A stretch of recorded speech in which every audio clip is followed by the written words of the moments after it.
Racket Productions presents The Frood, the authorized and very official history of Douglas Adams and the Hitchhiker's Guide to the Galaxy, by Jem Roberts, read by Kris Dyer. Do not read this introduction. You can if you like, but you don't have to. I hardly ever read the introductions to books and suffer from occasional twinges of anxiety about it, just as I still sometimes do if I step on the cracks in the pavement. Do not worry. You can skip the introduction entirely if you like, and the bears will not get you. I've been asked to try out a wonderful new machine which interviews authors automatically and means that journalists won't need to bother to leave the bar at all in future. The inventor tells me that the job of programming it turned out in the end to be a lot simpler than he had anticipated.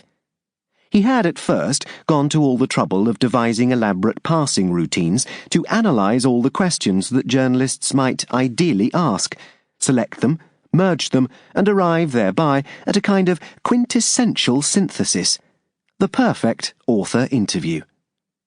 When this unexpectedly turned out to consist of complete silence, he had to pause and reconsider his criteria. Perhaps perfection was too noble an objective, and so a little pragmatic workadayness was introduced into the programme. A little too much, in fact.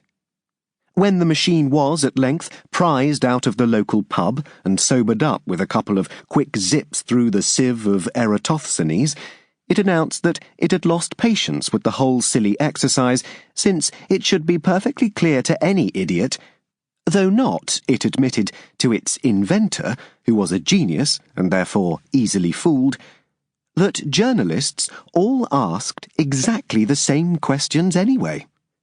The programme should be as simple as possible. So the inventor rewrote the programme along the simplest possible lines.